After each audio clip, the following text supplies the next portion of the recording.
G'day guys, HJBricks here and welcome back to my YouTube channel. I hope you guys are having a fantastic day. I know I certainly am, and today I am super excited because we have just been announced the LEGO Ideas Cross Target set for the start of 2023, which was seen in our 2022 lineup. So this set looks fantastic. I cannot wait to get into it, but let's get into the video.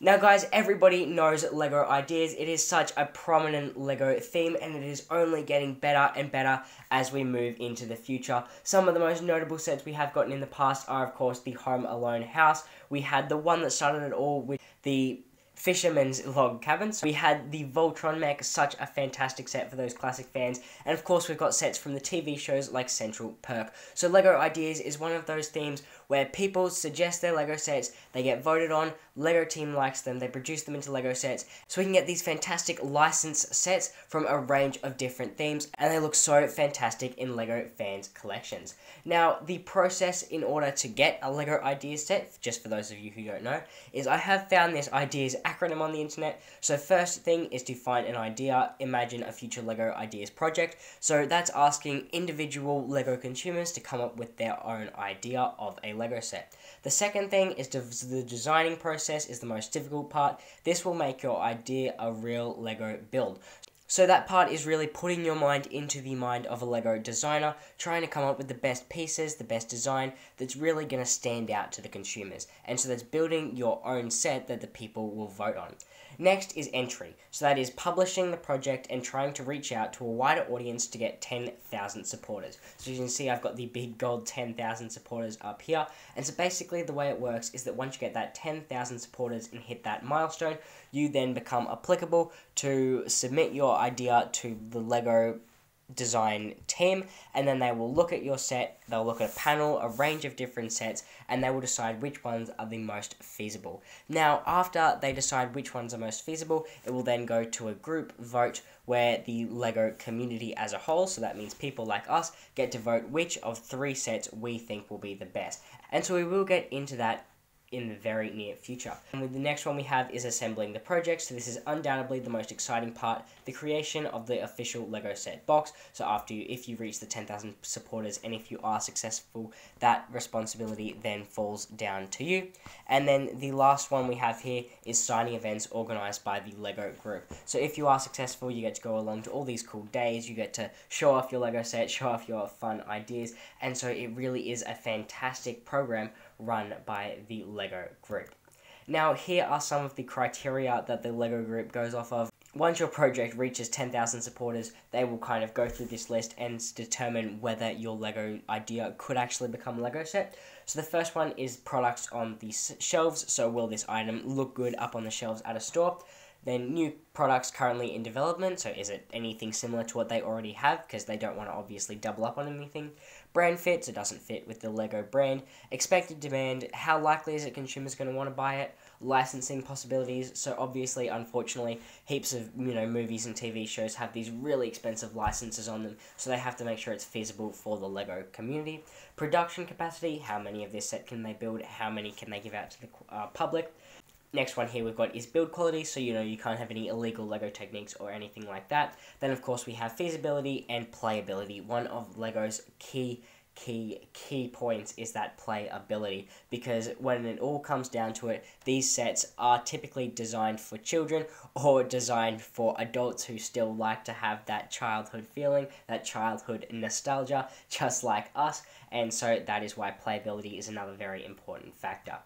Now, just recently, we have had the LEGO Ideas Cross Target vote, and these were the 3 sets that were in the lineup.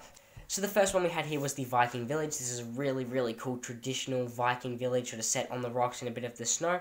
Next one we had was the Marine Life, so a couple of different panels with some fish, some aquatic life. Looks like a really nice display set, especially to go with some of the other themes such as the plants and the birds that we've gotten from LEGO Ideas. And the final one was a miniature golf course. So this had full movability, as you can see some of these little cogs down the corners here. They would move those platforms, and so you would kind of, throw your little white ball off from the start there, and then you would be able to be guided down. Then you would be able to guide your ball down into the little holes. So definitely a nice set. But After all the votes came through, the winner of the Ideas/Target Lego set was, drumroll please,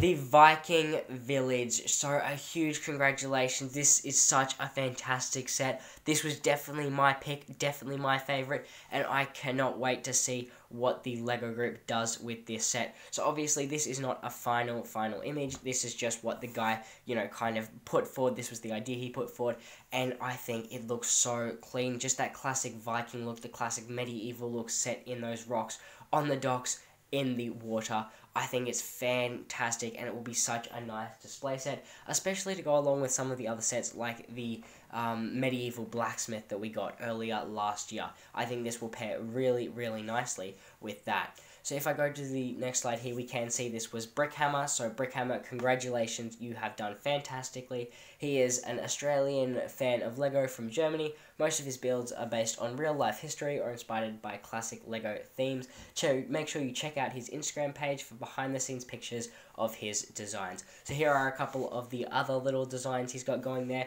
So make sure you go and give him some support for those, because these all look fantastic. But huge congratulations for your medieval village. Now here are just a couple of other angles I have found. So here is obviously the first image we saw there. Then we can see around the back, it's still got that kind of cabin feel, goes all the way around on these rocks here. From the back, we can see we get a little bit more detail, a couple of little ramps. Looks like we might get a fire, little armory sort of section inside some of these huts. And then of course we just get a nice layout down the bottom here, kind of bird's eye view. So we can see it does look like it will be a fairly decent size set. So let's hope LEGO doesn't skimp out and make it smaller. I'm hoping maybe a $200-ish set, 200 Australian dollar, and a couple of thousand pieces would really, really look fantastic. So there you go, guys. Thank you so much for watching. I really hope you enjoyed this little quick update on the LEGO Ideas Cross Target exclusive set. I'm super pumped for this one. I think it's going to be fantastic, and I cannot wait until it comes out on shelves near me. Hopefully we will be seeing that at the start of 2023, but regardless, I cannot wait to have this one in my collection. Once again, huge shout out to Brickhammer. You have done a fantastic, fantastic job. That's all for today, guys. Have a great one, and I'll see you in the next one. Peace.